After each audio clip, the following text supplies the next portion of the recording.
여단장 진급식 날 모두가 축하할 줄 알았지.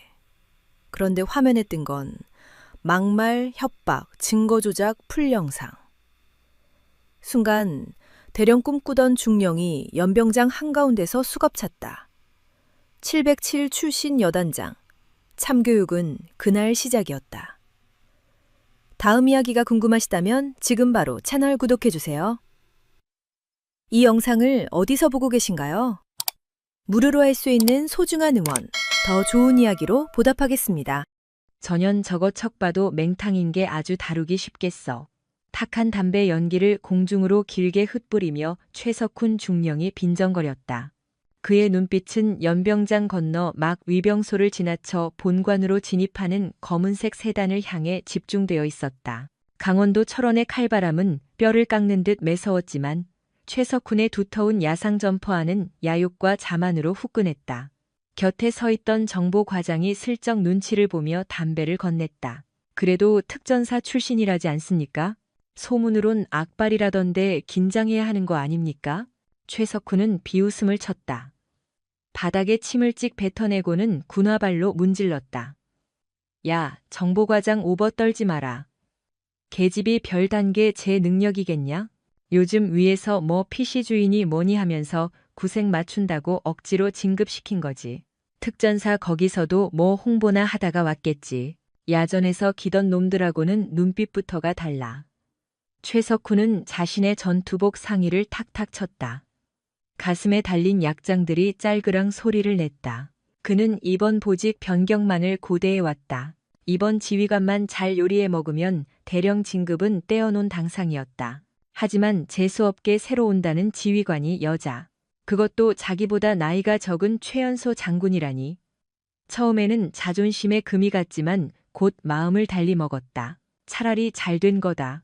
부대 사정 모르는 계집애 하나 속여 먹는 건 식은 죽 먹기지. 적당히 장단 맞춰주고 공로는 내가 다 챙기면 땡이다. 검은 승용차가 본관 입구 앞에 부드럽게 멈췄다. 운전병이 급하게 나와 뒷문을 열었다. 최석훈은 안색을 확 바꾸었다. 야비한 미소를 감추고 우주에서 제일 성실한 군인의 가면을 얼굴 위로 덮었다. 문이 열리고 전투와 한 켤레가 아스팔트 지면을 밟았다. 각이 제대로 잡힌 군복 바지, 그리고 그 위로 꼿꼿이 세운 허리. 차에서 내린 사람은 생각보다 체구가 작았다. 그러나 그녀가 고개를 들고 주위를 둘러보는 찰나 주변의 기류가 변해버렸다. 제35보 병여단장 이하은 준장. 그녀의 눈매는 전방의 된바람보다 더 싸늘했다.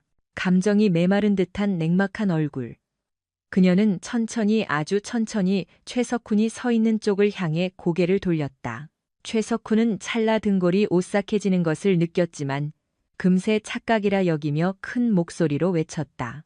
부대 차렷 여단장님께 대하여 경례 충성 연병장이 쩌렁하게 함성이 울렸다. 최석훈은 손끝을 눈썹에 딱 붙이며 절도 있는 경례를 올렸다. 이하은은 장갑을 낀 손을 들어 건조하게 답례했다. 충성날이 차다. 모두 들어가자. 목소리는 크지도 작지도 않았다. 차분했다. 최석훈은 속으로 쾌재를 불렀다. 목소리에 기가 없구만. 딱 내 짐작대로야. 여단장실로 자리를 옮긴 후 주요 간부들과의 상견례가 이어졌다. 최석훈은 제일 먼저 나서서 브리핑을 시작했다. 1대대장 중령 최석훈입니다.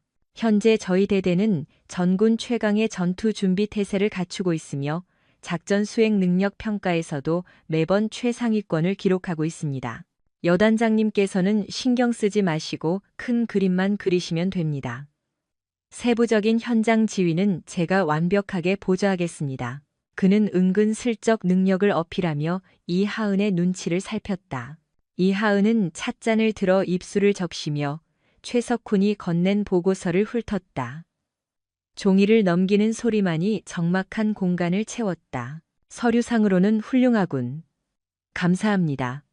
제가 병사들을 좀 강하게 다루는 편입니다. 최석훈이 어깨를 으쓱했다. 이하은은 찻잔을 내려놓으며 그를 빤히 응시했다. 그 눈동자는 깊이를 알 수 없는 심연 같았다. 그런데 중령예, 여단장님. 자네 군화가 너무 깨끗해. 오늘 연병장 바닥이 진창이던데 현장 지휘를 완벽하게 한다면서 군화엔 흙탕물 하나 튀지 않았네. 최석훈의 눈썹이 움찔했다. 예상치 못한 공격이었다. 그는 당황하지 않고 능청스럽게 대꾸했다. 아, 여단장님 오신다고 해서 당번병 시켜서 급하게 닦았습니다. 지휘관의 용모가 단정해야 부대 기강이 서지 않겠습니까? 이하은은 희미하게 입꼬리를 비틀었다. 미소라기보다는 냉소에 가까웠다. 기강이라. 그래, 기강 중요하지. 앞으로 기대하겠네. 제일 대대. 이하은은 더 이상 말을 잇지 않고 자리에서 일어섰다. 최석훈은 안도의 한숨을 내쉬며 경례를 하고 물러났다. 복도로 나온 최석훈은 넥타이를 거칠게 잡아당겼다. 젠장 눈썰미 한 번 더럽게 줬네. 그래도 뭐 별거 아니야. 말하는 거 보니까 그냥 트집이나 잡으려는 새님 스타일이구먼. 그는 몰랐다. 닫힌 문 뒤에서 이하은이 수첩을 꺼내 무언가를 적고 있다는 것을. 그리고 그녀의 707 시절 별명이 왜 악마였는지 그 이유를 짐작조차 하지 못하고 있었다. 이하은은 창밖으로 멀어지는 최석훈의 뒷모습을 보며 나직하게 중얼거렸다. 썩은 내가 진동을 하는군. 아주 깊이 박힌 썩은 뿌리야. 제1대 작전과 사무실은 밤이 깊도록 불이 꺼지지 않았다. 낡은 온풍기가 덜덜거리며 억지로 돌아가고 있었지만 행정실 안의 냉기는 여전하기만 했다. 이민석 상사는 충혈된 눈을 감싸며 화면을 뚫어지라 응시했다. 그는 무려 반년이라는 시간 야전 교범을 완성하려 뼈를 깎는 고생을 했다. 예전의 자료는 이곳의 험난한 산세와 날씨를 적용하지 못해 실제론 아무 쓸모가 없는 편이었다. 이 상사는 대원들과 같이 산을 넘고 거친 흙바닥을 기어가며 정보를 모았다. 이것만 끝난다면 아이들이 훈련 때에 다칠 위험을 획기적으로 낙힐 수 있었다. 이 상사 여태껏 안 퇴근했나?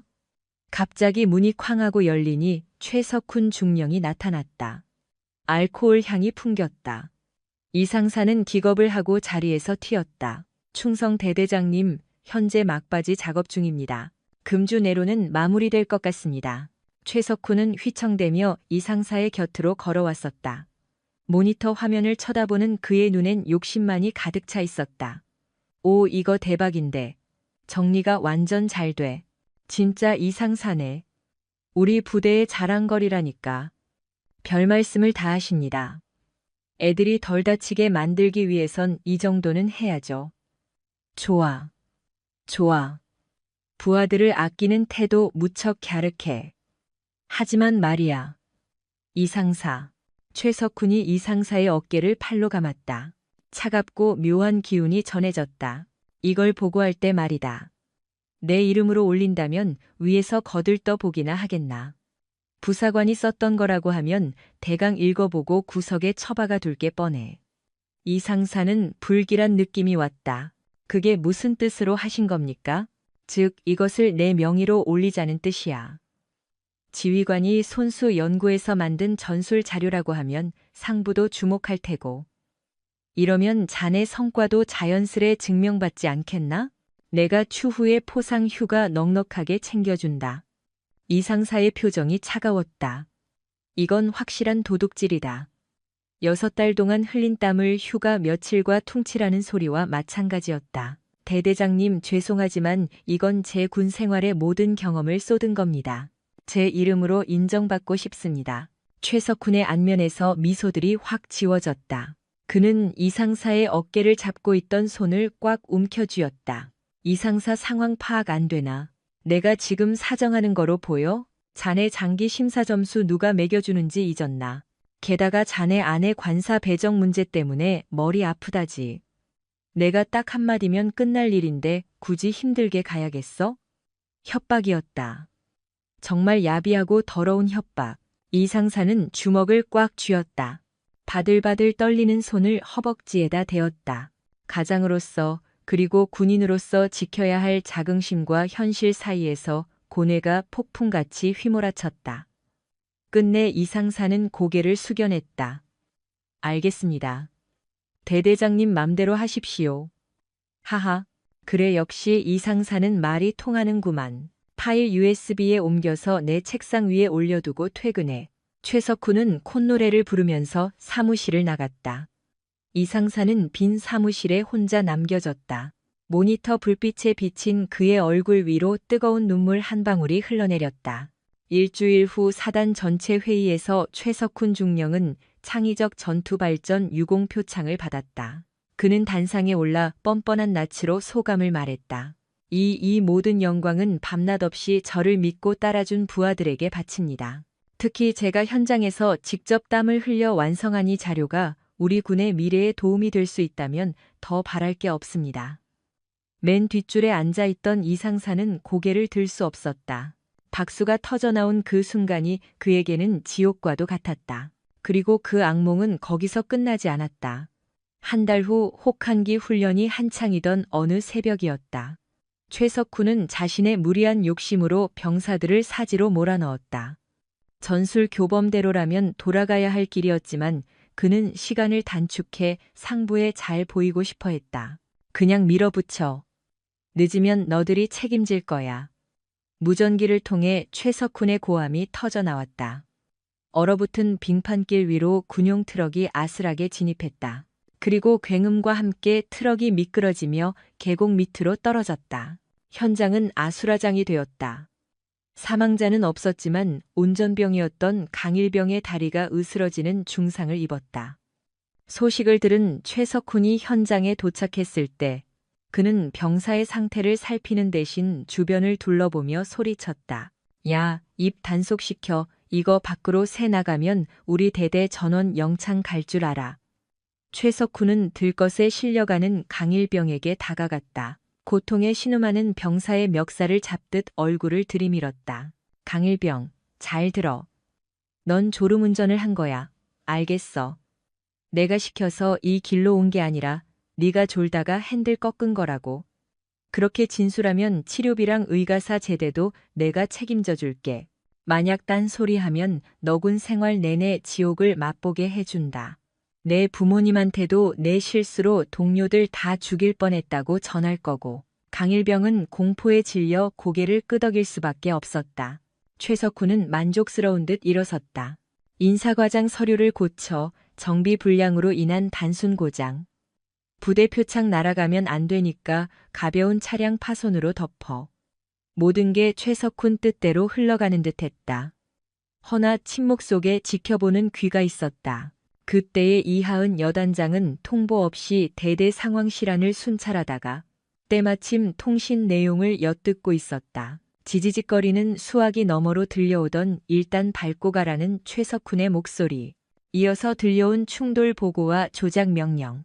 이하은은 상황실 구석진 곳 아무도 눈치 못 챌 어둠의 틈에 서 있었다. 그녀의 손끝이 부들부들 떨릴 만큼 힘이 들어갔다. 그녀의 뒤에 서 있던 당직 간부가 놀라서 보고를 하려 하자 이하은이 차갑게 손을 들어올려 입을 막아버렸다. 입 뻥긋하지 마. 그녀의 눈동자는 이미 분노를 넘어 서늘한 도끼를 품고 있었다. 자료는 살려둬. 교신 기록 불박은 물론이고 저자가 지금 현장에서 떠벌리는 망언까지 싹 다 하나도 남김없이. 이하은은 지휘 통제실을 걸어나갔다. 하늘 위에는 서늘한 별이 차 있었다. 그녀는 최석훈이 있는 부대 외곽 쪽을 노려보며 싸늘하게 내뱉었다. 최석훈 중령 당신은 군인이 아니군. 계급장 단쓰레기지. 딱 오늘만은 봐주도록 하지. 허나 기다려라. 내 놈이 제일 승승장구한다고 자만하는 바로 그때 나락이 얼마나 아픈지 알게 될 테니. 그녀는 품 안에서 휴대전화를 꺼내 비밀리에 지시를 내렸다. 작전 개시해. 타겟은 다음 달 진급 심사이다. 전방의 밤 공기가 더욱 매섭게 얼어붙었다. 태풍전의 정적은 벌써 끝났다. 이제 남은 것은 응징뿐이었다. 국군 수도 병원 신경외과 쪽 병동 복도는 알코올 냄새와 무거운 공기로 가라앉아 있었다. 창 너머로 비치는 전방의 능선에는 거뭇거뭇한 음지가 드리워졌고 밤이 깊어지자 병실 틈으로 파고드는 냉기는 더욱 날카로워졌다. 6인실 안쪽 침대 강일병은 붕대를 감은 머리를 베개에 기댄 채 멍하니 허공을 응시하고 있었다. 육체의 고통보다 그를 더 짓누르는 것은 불안이었다. 사고 순간의 굉음이 그리고 그보다 더 섬뜩했던 대대장 최석훈 중령의 비릿거리는 웃음이 자꾸만 맴돌았다. 김일병 밥맛 없냐? 병실 문을 젖히고 본부 포대 행보관이 들어왔다. 최석훈의 오른팔과 마찬가지인 그는 손에 낡은 종이봉투를 들고 있었다. 봉투 안에서는 식어빠진 밥과 반찬이 섞여 있었다. 행보관님은 침대 모서리 쪽에 털썩 걸터 앉으며 혀를 쿵보 찼었다. 대대장님이 너한테 전해주라고 해서 챙겼다. 고마운 줄 알라. 너 탓에 우리 중대 표창장 날릴 뻔한 걸 대대장님이 힘써서 막아주신 건 알고 있지? 강일병은 입술 끝을 깨물었다. 목구멍이 타들갔다. 저 행보관님 저는 진짜 과속 안 했습니다. 대대장님이 무전으로 계속 밟으라 재촉하셔서 씁씁후 새끼가 여태껏 상황 파악 안 되네. 행보관님이 살벌하게 표정을 굳히며 강일병의 어깨를 손으로 퍽퍽 쳤다. 야, 증인 있냐? 통신. 이미 파일 싹 사라졌어. 네가 미쳐서 핸들 돌린 건 여기 우리 전부가 다 아는 팩트란다. 너 계속 딴소리하면 포상휴가 취소고 뭐고 법무부 넘겨서 감방 보낸다. 너네 부모님이 네가 감방 갔다는 얘기 들으면 퍽 행복하시겠다. 안 그냐? 강일병의 눈망울이 떨려왔다. 분노감이 머리끝까지 치밀었지만 힘없는 쫄병이 할 수 있는 것은 없었다. 행보관님은 비웃으면서 식판들을 침대 밑에 밀어놓고는 돌아섰다. 눈치 챙겨라. 대대장님, 내일 장군 심사받을 분이야. 잘 보여야지. 행보관님이 떠나고 병실엔 다시 고요가 찾아왔다. 강일병은 베개에 고개 파묻고 엎드려 소리 없이 울었다. 바로 그때 끼익 하고 미닫이 문이 다시 열리는 기척이 느껴졌다. 혹시나 행보관님이 다시 온 줄 알고 강일병은 숨을 죽여댔다. 하지만 들려온 것은 둔탁한 군화 발소리가 아닌 또각대는 구두굽 소리였다. 몸 괜찮나? 차분한 듯 하면서도 힘이 있는 목소리. 강일병이 불안한 눈으로 고개를 들었다. 침대맡에는 정복을 차려입은 여자가 서 있었다. 견장에는 장군. 별 하나가 실내등 조명을 받아 금빛으로 빛나고 있었다. 여단장 이하은이었다. 강일병은 기겁을 하며 벌떡 일어나려 했다. 충성. 여단장님. 이하은은 손을 뻗어 그를 만류했다. 쉬고 있어. 환자가 무슨 예의인가? 그녀는 행보관님이 앉았던 자리를 밀어두고 서서 내부를 살펴보았다. 침대 밑에 처박혀 있던 식판들을 보는 그녀의 표정이 싸늘해졌다. 밥이 맛이 없나 보군. 다 남기고. 아닙니다. 행보관님이 강일병은 입을 닫아버렸다. 이하은은 조금씩 강일병에게 다가왔다. 그리고 식판 옆에 놓인 그의 손을 가만 응시하였다. 겁먹고 있는 손. 강일병 집에 부모님과 연락은 했나? 아직 안 했습니다. 놀라하실까봐. 맞아. 부모 심정이 다 똑같지. 하지만 강일병 세상에는 숨기려고 해도 숨겨지지 않는 게 있어. 썩어 빠진 건 반드시 밖으로 드러나기 마련이지. 이하은은 지갑에서 명함 한 장을 꺼내 강일병의 손에 쥐어주었다. 내 비밀 업무 폰이다. 뭐든 언제든 연락해도 좋아. 답답해서 밤을 지새우거나 누군가 진실을 덮으려 한다면 바로 내게 보고하게. 나는 자네 상관이기 이전에 대원을 보호해야 할 의무가 있는 사람이니까. 강일병은 깜짝 놀랐다. 이하은은 옅은 미소만 남긴 채 미련 없이 몸을 돌려 병실 밖으로 사라졌다. 복도에 선 이하은의 눈빛은 병실에서의 온화함과는 완전히 딴판으로 변했다. 그녀는 즉시 핸드폰을 들어 어딘가로 연결했다. 감찰 참모. 지금 당장 일대대 배차 일지랑 정비 내역서 원본 압수해. 누락된 내용이 있거나 조작된 정황이 보이면 포렌식을 맡겨서라도 전부 다 복구해 놓도록 해. 그녀의 눈은 사냥감을 포착한 야수같이 차가웠다.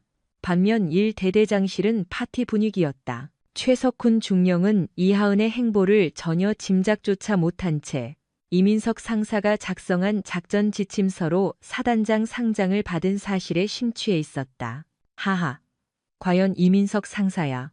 자네 공로로 내 위상이 아주 높아졌어. 사단장께서 아주 칭찬을 아끼지 않더군. 최석훈은 의자에 기대 독주를 마시며 이 상사를 찾았다. 이 상사는 어두운 안색으로 서 있었다. 그의 손엔 낡아빠진 업무 수첩이 쥐어 있었다. 대대장님 말씀하신 대원들 복지 개선건에 대해선 야, 지금 그게 급하냐. 조만간 내 진급 결정 순간이야. 대령되면 내가 전부 다 봐준다잖아. 자네는 어찌 그리 답답하게구나. 최석훈은 미간을 구기며 술잔을 콱 내려놓았다. 그리고 이 상사 근본에 여단 전투 훈련 검열 있는 거 알지? 거기서 우리 부대가 무조건 1등 해야 해. 자네가 참모들이랑 합심해 각본을 좀 치밀하게 짜봐. 이번에도 내 명의로 바칠 거니까 집중 좀 하고. 또다시 압박이었다. 이 상사의 입술이 잘게 떨려왔다. 대대장님, 지난 교범일도 벅차고 더는 무리입니다. 저도 본연의 임무가 있고. 뭐 안 된다고? 야, 이민석. 너 지금 나한테 대드는 거냐? 내가 봐주고 봐주니까 머리 꼭대기에 서려고 해? 최석훈이 자리를 박차고 이 상사의 멱살을 쥐었다. 알코올 향이 확 풍겼다. 너 장기 복무평가 때 내가 부적격 판정 한 번만 내리면 어떻게 될지 알지? 내 와이프 관사에서 내몰리고 내 새끼들 길거리에 나앉게 해줘. 바로 그때 노크 소리에 이어 집무실 문이 열렸다. 대대장님, 여단장님께서 방문 오셨습니다. 당직병의 절박한 목소리에 최석훈은 깜짝 놀라 이 상사의 깃을 놓아주었다. 그는 급하게 복장을 정리하고 탁자 위에 놓인 술병을 서랍으로 숨겼다. 이 상사는 가쁜 숨을 고르며 뒤로 피했다. 아주 분주하구만. 최중령. 이하은이 지휘봉을 옆구리에 찬 채 여유롭게 들어왔다. 그녀의 눈길이 구겨진 이 상사의 옷과 최석훈의 상기된 안색을 재빨리 스쳤다. 방 안엔 아직 빠지지 못한 위스키 향이 진동하고 있었다. 충성, 여단장님 기별도 없이 갑자기. 내 부하들 잘 지내나 궁금해서 와봤네. 통보하고 오면 자네가 의전하느라 고생할 게 아닌가? 이하은은 자리에 앉아 이 상사를 응시했다. 이 상사 안색이 영 어두워 보이네. 몸이 안 좋은가? 이 상사는 고개를 떨궜다. 아닙니다. 그저 좀 피로해서. 그렇군. 이번에 최중령이 쓴 그 전술 지침서 자네가 곁에서 많이 거들었다며 내용이 무척 완벽하던데. 최석훈이 낄 때, 안 낄 때 모르고 나섰다. 넵, 이 상사가 자료 정리를 좀 거들었습니다. 하지만 핵심 개념과 전술 구성은 제가 밤을 지새우며. 밤을 냈다? 이하은이 말을 자르고 최석훈을 뚫어지게 보았다. 자네 안색은 무척 좋구만. 그래, 철야 근무한 사람 치고는 안색이 너무 고와. 비결이 뭐지? 나도 좀 알고 싶은데. 최석훈의 표정이 얼어붙었다. 덕담인지 비아냥인지 알 수 없는 어조였다. 허나 그는 억지 미소를 짓고는 넘겨버렸다. 타고난 건강 아니겠습니까? 하하. 이하은은 자리에서 일어섰다. 그리고 나가기 전 최석훈에게 뼈있는 말을 남겼다. 너무 과욕 부리지 마, 최중령. 높이 날아가려면 날개가 온전해야지. 남의 깃털 뺏어서 만든 날개는 바람 한 번 불면 다 흩어지는 법이야. 최석훈은 그 말의 속뜻을 생각할 겨를도 없었다. 이하은이 사라지자 그는 다시 이 상사에게 분풀이했다. 봤지? 여단장도 내 실력 인정하는 거. 너 혀 잘 놀려라. 헛소리 흘러나가면 죽여버릴 거야. 하지만 최석훈은 보지 못했다. 이하은이 나갈 때 이 상사의 손을 아주 찰나지만 묵직하게 잡았다는 것을, 그리고 이 상사의 주머니 안에 작은 USB 하나가 넣어졌다는 것을. 그날 밤 이 상사는 숙소 난간에서 담배를 태우며 USB를 어루만지고 있었다. 그 속에는 이하은이 적은 짧은 편지가 담겨 있었다. 더 이상 굽히지 마십시오. 당신의 긍지는 당신이 지켜야 합니다. 제가 돕겠습니다. 결심이 서면 신호를 보내주십시오. 이 상사는 밤하늘을 쳐다만 보았다. 전방의 별들이 유독 차갑게 반짝이고 있었다. 그는 다짐한 듯 꽁초를 눌러 껐다. 일주일 후 국방부에서 정기 진급 대상자 명단이 공고되었다. 제보병사단 전역이 요동쳤다. 제1대대장 최석훈 중령의 이름이 대령 진급 대상자 명단 제일 윗줄에 기록돼 있었기 때문이었다. 봤지? 맞아. 내가 해낸다 했잖아. 최석훈은 사무실 안에서 쾌재를 불렀다. 참모들과 선임하사가 득달같이 달려와 비위를 맞췄다. 경하드립니다, 지휘관님. 와, 정말 대령으로 진급을 하십니까? 물론이지. 아, 즐겁구나. 금일 회식은 내가 산다. 전 간부 다 모여. 최석훈은 천하를 쥔 듯한 느낌이었다. 그간의 초조함과 이하은 여단장이 준 위압감 같은 건 단번에 없어졌다. 결국 군대는 성과였고 인맥이었다. 그는 본인이 조작했던 아니면 빼돌린 완벽한 서류상의 결과가 본인을 살렸다고 믿었다. 술자리는 아주 시끌벅적했다. 연천 읍내의 제일 비싼 음식점을 전부 다 빌린 최석훈은 넥타이를 이마에 묶고서 고함을 질렀다. 자, 이상사, 얼른 마셔라. 내 덕택에 내가 별을 달거다 너. 최석훈은 술에 쩔어 이상사의 등에 강제로 술을 부었다. 이상사는 조용히 그 수모를 참아냈다. 주위의 장교들은 최석훈의 기분을 맞추느라 여념이 없었다. 지휘관님, 헌데 여단장님은 기분이 어떻습니까? 경화한다는 언급 없으셨습니까? 작전 참모의 물음에 최석훈이 콧방귀를 뀌었다. 그 여자 방금 연락 왔더라. 축하한다고. 근데 목소리가 정말 기어 들어가던데. 내가 대령되고 나면 지랑 계급 차이도 별로 안 나니까 쫄아 있는 거지. 707 웃기고 있군. 이곳은 보병 부대야. 사격이나 잘한다고 지휘가 되는 줄 아나 그는 무서울 것이 없었다. 이미 머릿속엔 그는 장군이 되어 있었다. 다음날 오전 이하은 여단장의 호출이 있었다. 최석훈은 숙취가 있는 머리를 흔들며 여단장실로 갔다. 어제와는 달리 발걸음이 씩씩했다. 이젠 본인은 진급 예정자였고 이하은도 함부로 대할 수 없는 사람이 됐다고 생각했다. 충성 부르셨습니까? 이하은은 의자에 앉아 문서를 보고 있었다. 그녀는 얼굴을 들지 않고 손짓으로 쇼파를 가리켰다. 함께 앉게 진급 축하해. 고맙습니다. 다 여단장님의 탁월한 지도 편달 덕분입니다. 입에 발린 멘트가 술술 나왔다.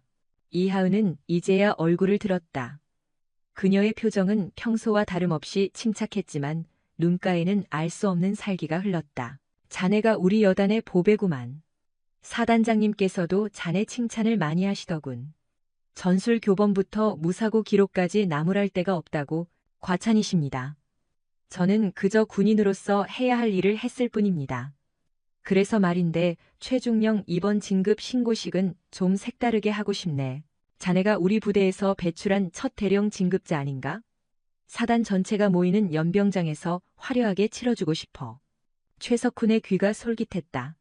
거대한 진급식이라니 자신의 위세를 자랑할 절호의 기회였다. 아, 그렇게까지 신경 써주시다니 영광입니다. 그리고 내가 자네를 위해 아주 독특한 선물을 마련했네. 자네의 그동안의 노력과 성과를 담은 영상을 만들고 있어. 진급식 때 대형 화면으로만 병사들에게 보여주면 귀감이 되지 않겠나? 최석훈은 감동한 얼굴을 하였다. 역시 여자는 감성적이라니까. 이런 이벤트까지 준비해 주다니. 여단장님 정말 고맙습니다. 제가 평생 잊지 않겠습니다. 그래. 기대해도 좋아. 아주 충격적인 영상이 될 거야. 자네의 군 생활을 낱낱이 다 보여주는 명작이지. 이하은은 찻잔을 들어 입술을 가렸다. 찻잔 위로 드러난 그녀의 눈이 웃고 있는 것 같았지만 최석훈은 그 미소 속에 숨겨진 서슬퍼런 칼날을 보지 못했다. 최석훈이 나가고 난 뒤 이하은은 서랍을 열었다. 그곳에는 이민석 상사가 건네준 USB와 감찰 참모가 확보한 차량 운행일지, 원본 그리고 강일병의 경위서가 가지런히 놓여 있었다. 준비는 마쳤다. 그녀는 인터폰을 눌렀다. 정보과장 진급식 영상 편집은 다 됐나? 예, 여단장님 지시하신 대로 완벽하게 편집하였습니다. 소리 보정까지 끝내서 아주 또렷하게 들립니다. 좋아. 보안 유지 철저히 하고 행사 당일 내 신호가 떨어지면 바로 틀어라. 실수하면 죽는다. 명심하겠습니다. 전화를 끄는 이하은은 창밖을 쳐다보았다. 연천의 하늘이 잔뜩 흐려 있었다. 금방이라도 눈이 쏟아질 것 같은 날씨였다. 최석훈 높이 올라간 기분이 어떤가? 하지만 기억해라. 추락할 때 가장 아픈 곳은 바로 꼭대기라는 것을. 진급식은 3일 뒤였다. 최석훈은 그 3일이 3년처럼 길게 느껴졌다. 그는 자신의 군복에 새로 달릴 대령 계급장을 미리 사서 만지작거리며 시간을 보냈다. 그는 몰랐다. 그 계급장이 자신의 가슴이 아닌 헌병대의 앞숨을 보관함에 들어가게 될 것임을. 진급식 전날 밤 이상사는 다시 한번 관사 베란다에 섰다.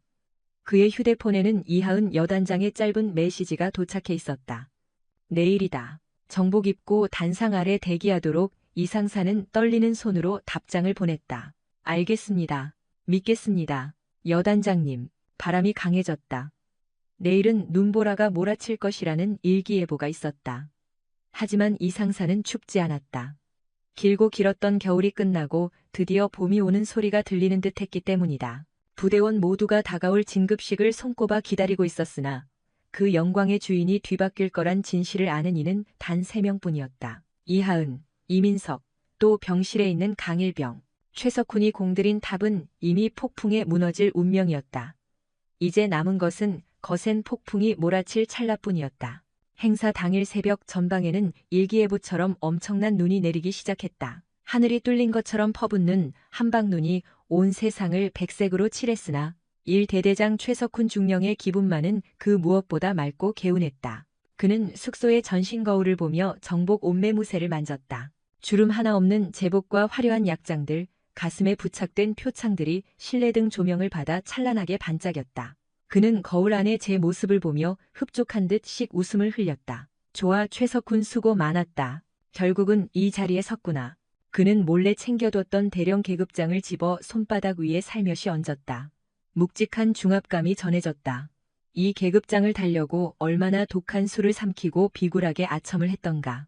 특수부대 출신인 그 젊은 여단장의 기분까지 맞춰주며 견뎌낸 지난 세월들이 필름처럼 머릿속을 스쳐갔다. 부인, 내 넥타이 핀 못 봤어? 그가 안방을 보고 크게 외쳤다. 아내가 얼른 나와 그의 옷깃에 넥타이 핀을 달아주며 아주 호들갑을 떨었다. 어머, 당신 오늘따라 아주 훤하네. 나도 이제 연대장 사모님 소리 듣겠네. 물론이지. 오늘 식만 끝나면 당장 상경에서 축하 파티나 열자. 최석훈은 흥얼흥얼 노래하며 집을 나섰다. 대기 중이던 1호차 운전병이 공손하게 차 문을 열어주었다. 탑승하자마자 그는 작전 과장에게 전화를 때렸다. 나다.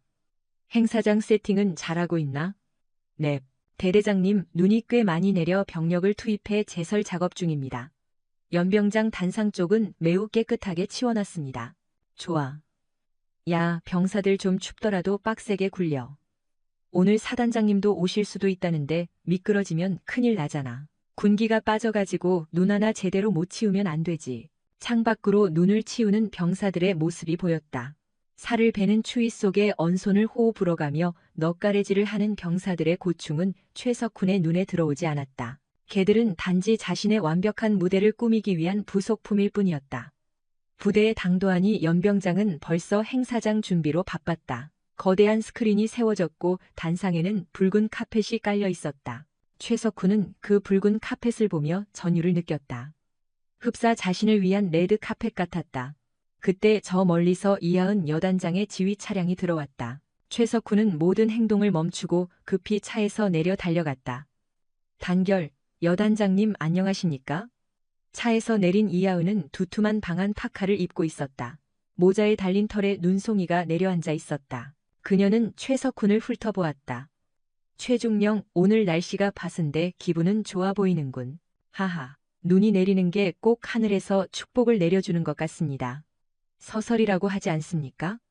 최석훈의 너스레에 이하은은 싸늘히 웃었다. 서설이라. 눈이 너무 많이 오면 덮여있던 쓰레기들이 안 보여서 문제지. 하지만 눈이 녹으면 더 지저분해지는 법이야. 예, 넵, 맞습니다. 봄이 오면 대청소 한번 싹 해야죠.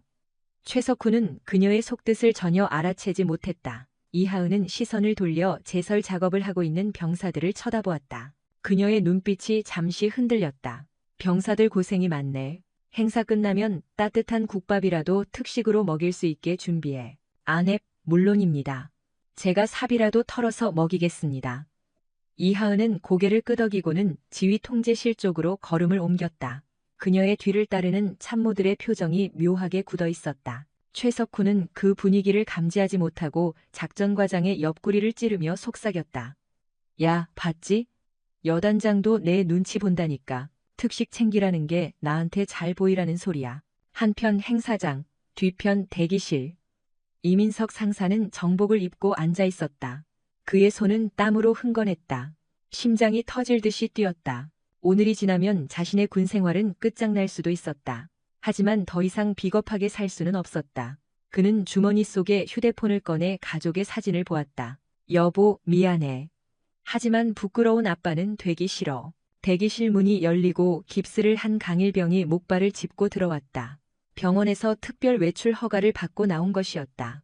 이상사님, 강일병 몸은 좀 어떤가? 다리는 아픈데 마음은 좀 편합니다. 오늘 정말 끝나는 겁니까? 이상사는 강일병의 어깨를 다독였다. 그래. 여단장님이 약속하셨어. 조금만 견디자. 두 사람은 서로를 마주보며 비장한 눈빛을 교환했다. 밖에서는 군악대의 팡파르 리허설 소리가 들려왔다. 그 소리가 마치 전쟁터로 나가는 출정 나팔 소리처럼 들렸다. 시간은 흘러 행사 시작 10분 전이 되었다. 운동장에는 전 부대가 집합했다. 거센 눈발 아래 선명한 녹색빛. 병력들은 긴장에 굳어 있었지만 연단 위는 살기로 가득했다. 군단 고위 간부진들과 가족들이 좌석을 채웠고 최석훈은 상석에 기대 앉아 느긋하게 시계를 보았다. 이하은 지휘관이 연단 가운데로 왔다. 그녀는 훈시문을 덮어두고 단상 아래 정렬한 부대원을 가만히 훑어보았다. 수만 개의 시선들이 그녀를 쫓고 있었다. 모두들 춥나? 확성기를 거치지 않은 그녀의 목소린 묵직해 운동장을 채웠다. 잠시만 견뎌라. 오늘이 한기를 날려버릴 진짜 화끈한 빅 이벤트를 준비했으니 최석훈은 그 말을 듣고 몰래 낄낄거렸다. 빅 이벤트라니 내 승진 기념 파티를 말하는 건가? 역시 차원이 다르네. 그는 연단 밑에 이상사와 강일병이 서 있는 것을 목격했다. 쟤네들 왜 저기 서 있지? 인사과장에게 따지려던 순간 진행자의 목소리가 스피커가 터질 듯 쏟아졌다. 지금부터 제1대장 최석훈 중령의 승진 기념 및 우수부대 표창 수여식을 시작하겠습니다. 식전 축하 공연이 시작되었다. 눈발들은 더욱 굵어졌고 최석훈의 미래를 바꿀 운명의 시간은 파국을 향해 가고 있었다. 그는 자신이 서 있는 곳이 꽃길이 아니라 지옥불이라는 사실을 전혀 짐작도 못한 채 환하게 웃으며 자리에서 일어났다. 국기의 경례 장엄한 선율과 함께 태극기가 개양되었다. 최석훈은 가슴에 손을 얹고 애국가를 불렀다. 국가를 생각하는 충심 따위는 없었다. 단지 이 노래가 자신의 앞길을 축복으로 덮어주는 것 같아 좋았다. 식순 행사가 끝나고 드디어 메인 이벤트 순서가 왔다. 이어서 여단장님께서 최석훈 중령에게 표창장 수여 및 격려 말씀을 하시겠습니다. 최석훈은 의기양양히 연단 가운데로 걸어나갔다. 이하은 지휘관이 그를 기다리고 있었다. 그녀의 손에는 상장 케이스가 있었다. 최석훈은 거수 경례를 올렸다. 충성. 이하은은 차가운 눈빛으로 경례를 받았다. 그리고 마이크를 잡았다. 최석훈 중령. 자네는 현재 감회가 어떤가? 예. 군인으로서 정말 가슴 벅찬 순간입니다. 이 모든 영광을 조국과 부대에 돌리겠습니다. 최석훈의 목소리가 스피커를 타고 운동장 구석에 쩌렁쩌렁 울렸다. 이하은은 쓴웃음을 흘렸다. 조국과 부대라 입은 참 잘 털어. 자네가 그토록 꿈꾸던 대령 승진, 그리고 이 표창장. 과연 자네 실력으로 받은 게 맞나? 갑자기 행사장에 침묵이 흘렀다. 최석훈은 경악했다. 이게 무슨 소린가? 식순에 없는 멘트인데. 아, 여단장님 농담이 과하십니다. 하. 그는 억지로 상황을 넘기려 했다. 하지만 이하은의 눈매는 웃고 있지 않았다. 그녀는 마이크를 고쳐 쥐었다. 나는 오늘 자네에게 표창장을 주기 전에 자네가 받아야 할 진짜 벌을 먼저 주려고 하네. 모두 저 화면을 주목하게. 이하은이 손을 뻗어 정면 스크린을 가리켰다. 최석훈은 의아한 눈빛으로 스크린을 쳐다보았다. 자신이 부대원들을 통솔하는 늠름한 모습이나 홍보 영상이 나올 것이라 착각했다. 팟팟하는 소리와 함께 영상이 켜졌다. 하지만 흘러나온 것은 장엄한 음악이 아니었다. 거슬리는 잡음 소리와 함께 낯익은 지휘 통제실 풍경이 보였다. 제1대대 작전과 사무실이었다.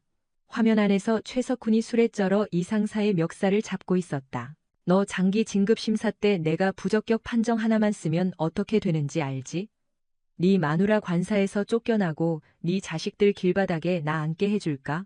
그의 목소리가 고출력 스피커를 통해 운동장에 생생하게 전달되었다. 헐. 운동장에 정렬해 있던 병사들 사이에서 수군거림이 터져나왔다.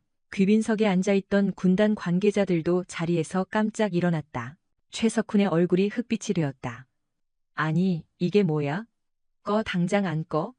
그는 고함을 지르며 스크린 쪽으로 뛰쳐가려 했다. 하지만 이하은이 그의 앞을 가로막다. 작지만 다부진 체격의 그녀가 내뿜는 위압감에 최석훈은 멈칫했다. 아직 안 끝났어. 계속 봐. 영상이 바뀌었다. 이번에는 눈 쌓인 도로 위 차량이 전복돼 있는 사고 현장이었다. 최석훈이 피를 흘리는 강일병의 턱을 붙잡고 협박하는 장면이 클로즈업되었다. 너군 생활 내내 지옥을 구경게 해준다. 네 부모님한테도 네 실수로 동료들 다 죽일 뻔했다고 말할 거고 악마가 따로 없었다. 병사들은 경악을 금치 못했다. 자신들의 지휘관이 뒤에서 저런 짓을 하고 있었다니 분노가 폭풍우처럼 휘몰아쳤다. 최석훈은 다리가 풀려 바닥에 주저앉을 뻔했다. 아닙니다. 저거 다 가짜입니다. 모함입니다. 누가 감히 신성한 진급식에 이런 장난질을. 그는 발악하며 이상사 쪽을 째려보았다. 이민석 니놈 짓이지? 네가 감히 상관을 팔아먹어. 최석훈이 이상사에게 달려들려 하자 이하은이 그의 어깨를 움켜쥐었다. 707시절 익힌 제압술로 최석훈의 팔을 비틀어 눌러버렸다. 크악! 최석훈의 비명과 함께 그가 무릎을 꿇었다. 이하은은 그의 귀에 대고 낮게 읊조렸다. 움직이지 마. 추해 보이니까 그녀는 마이크를 다시 잡았다. 최석훈 중령 아니 최석훈 씨, 자네가 뺏은 건 이상사의 작전 노트만이 아니야. 자네는 부하들의 신뢰를 뺏었고 제복의 가치를 뺏었고 한 청년의 인생을 뺏었어. 그 업은 훈장을 100개를 받아도 씻을 수 없다. 그때 연병장 뒤편에서 경광등 불빛이 번쩍였다. 수사 차량 2대가 진입했다. 차에서 내린 요원들이 단상 위로 거칠게 올라왔다. 최석훈 중령 군형법 위반 직권, 남용 협박 및 상해 공문서 위조 혐의로 현장 체포합니다. 헌병들이 최석훈의 양팔을 제압했다. 은색 수갑이 그의 손목을 파고들었다. 화려하던 정복 소매 밑으로 차가운 금소금이 잠기는 소리가 철컥하고 들렸다. 이거 내가 누군지 알아? 나 장군 될 사람이야. 이건 음모야. 최석훈은 연행되면서도 바락바락 악을 써댔다. 하지만 그를 쳐다보는 눈빛은 혐오와 냉소뿐이었다. 이하은은 멀어지는 최석훈을 향해 싸늘한 한마디를 남겼다. 자네가 찍어댄 그 영상, 헌병대 취조실에서도 지겹도록 보게 될 거야. 가서 죗값 확실히 받아라. 최석훈이 호송차에 태워 떠나자 연병장에는 고요가 찾아왔다. 눈발은 여전히 사납게 흩날리고 있었다. 이하은은 구겨진 전투복을 펴고는 단상 밑을 내려다보았다. 이민석 상사, 강민수 일병. 단상 위로 올라오세요. 두 사람은 머뭇거리며 단상 위로 걸어왔다. 이하은은 최석훈에게 주려던 상장을 구겨버리고 자신의 안주머니에서 새 상장을 꺼냈다. 이 표창장은 진짜 주인에게 돌아가야 맞겠지. 이민석 상사, 당신의 작전 지식은 우리 군의 진정한 힘이다. 그 노력에 깊이 감사한다. 이하은이 이 상사에게 거수 경례했다. 이 상사는 고였던 눈물을 쏟아내며 급히 경례를 했다. 충성. 고맙습니다. 고맙습니다, 여단장님. 이어 이하은은 강일병의 어깨를 잡았다. 강일병. 책임자로서 너를 보호하지 못해 미안하다. 내 탓이 절대로 아냐. 이젠 맘 놓고 치료받고 씩씩하게 복귀해.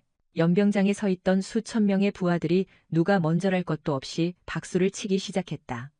시작은 미약했으나 곧 천둥과 같은 함성이 되어 눈바람을 가르고 울려 퍼졌다. 와. 이하은은 그 열기 속에서 드디어 밝게 웃었다. 그것은 승리의 기쁨이 아니라 썩은 부위를 도려낸 의사의 평온함 섞인 미소였다. 그녀는 마이크를 쥐고 마지막 지시를 내렸다. 금일 행사는 이걸로 마친다. 전 부대 식당으로 집합해라. 오늘 메뉴는 내가 사는 특식이다. 이상 단결. 병사들의 복창 소리가 그 어느 때보다 우렁차게 울렸다. 707 출신 여단장의 치밀한 작전은 그렇게 타락한 지휘관을 몰아내버리고 부대의 위상을 다시 세웠다. 눈 쌓인 연천의 연병장 위로 정이라는 이름의 찬란한 햇빛이 아주 잠시나마 비치는 것 같았다. 이하은은 허공을 올려다보았다. 싸늘한 바람이 도리어 시원하게 느껴졌다. 정리는 됐군. 그녀는 가볍게 지휘봉을 쥐고 단상을 걸어왔다. 그녀의 워커 발자국 뒤로 정갈한 눈길이 만들어지고 있었다. 제5보병사단 헌병대 취조실의 공기는 무겁고 싸늘했다. 쇠창살 틈으로 파고드는 연천의 겨울 바람보다 더 차가운 건 조사를 받는 최석훈의 살기 어린 눈빛이었다. 그는 수갑을 찬 손으로 책상을 두드리며 바락바락 악을 써댔다. 야, 김소령. 우리 동기인 거 알지? 이거 안 풀어. 여단장 그 미친년이 만든 함정이라고 몇 번을 말해. 그 영상 가짜인 거라고. 맞은편에 앉은 헌병 수사관은 난감한 표정으로 머리를 긁적였다. 최석훈은 사단 내에서 인맥 넓기로 유명했다. 만약 그가 구속되면 줄줄이 엮여들어올 장교들이 한둘이 아니라는 소문이 자자했다. 최중령 진정해. 증거가 너무 확실해. CCTV 영상에 녹음까지 다 나와 있는데 이걸 어떻게 덮냐. 위에서도 지켜보고 있어. 웃기지 마라. 그래. 행정부 사단장님은 장기석 대령님은 뭐 하셔? 내가 그분한테 갖다 바친 게 얼만데 나를 이렇게 내버려둬? 최석훈은 이성을 잃고 입에 담지 못할 말들을 쏟아냈다. 수사관은 다급히 녹음기를 끄려 했지만 이미 내뱉은 말은 허공을 맴돌았다. 그 시각 제35보병 여단장실 이하은 준장은 창밖에 눈을 응시하고 있었다. 진급식의 소동은 끝났지만 그녀는 직감하고 있었다. 최석훈 하나를 도려낸다고 해서 이 썩은 뿌리가 다 뽑히지 않는다는 것을 최석훈은 깃털에 불과했다. 똑똑 노크 소리와 함께 여단 참모장이 조심스럽게 들어왔다. 여단장님, 사단본부 행정부 사단장님께서 오셨습니다. 이하은의 눈썹이 살짝 움직였다. 올 것이 왔다. 행정부사단장 장기석 대령. 그는 최석훈의 직속 선배이자 사단 내 사조직의 몸통으로 불리는 인물이었다. 들어오시라고 해. 잠시 후 덩치가 큰 중년의 남자가 들어왔다. 장기석 대령은 이하은에게 건성으로 거수경례를 했다. 각이 무너져 있는 억지로 하는 경례였다. 단결.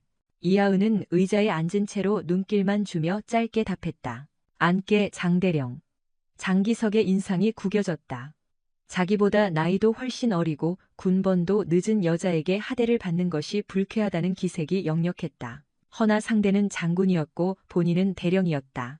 그는 끓는 분노를 삭히며 의자에 깊숙이 몸을 기댔다. 여단장님, 오시자마자 판을 너무 크게 키우시는 거 아닙니까? 사단장님 기분이 무척 안 좋으십니다. 장기석은 깍듯하게 대했지만 그 언사에는 칼날이 섰다. 흡사 물정 모르는 동생을 나무라는 듯한 분위기였다. 범법자를 잡는 게 이를 키우는 건가? 나는 규정에 맞게 처리했을 뿐이야. 원칙도 좋고 다 좋은데 융통성이 좀 있어야죠. 잔칫날에 이게 무슨 추태입니까? 귀빈들도 잔뜩 와 계신데 그냥 조용히 감찰 조사를 통해서 해결해도 될 일을 굳이 헌병까지 불러서 망신을 줍니까? 이건 우리 부대 전체 체면에 똥칠하는 겁니다. 장기석은 테이블을 손바닥으로 치면서 은근히 압력을 넣었다. 최중령 그 녀석 실력은 팸입니다. 충성심과에서 잘못 좀 한 거 가지고 사람을 아주 끝장내려고 마음을 먹으셨더군요. 적당히 합시다. 박상사인지 뭔지 하는 하사관한테는 제가 합의금 넉넉히 챙겨줄 테니까 합의서 바로 쓰게 하고 최중령은 근신 처분 정도로 정리하는 게 어떻습니까? 그것은 타협이 아니라 강요였다. 직급은 낮아도 경력과 인맥으로 찍어 누르려는 속셈이었다. 이하은은 물컵을 들어 목을 축였다. 물컵을 내려놓는 소리가 쿵하고 정적을 깼다. 장대령 지금 나더러 비리 조작에 동참하라는 건가? 예. 조작이라 말씀을 참 서운하게 하시네.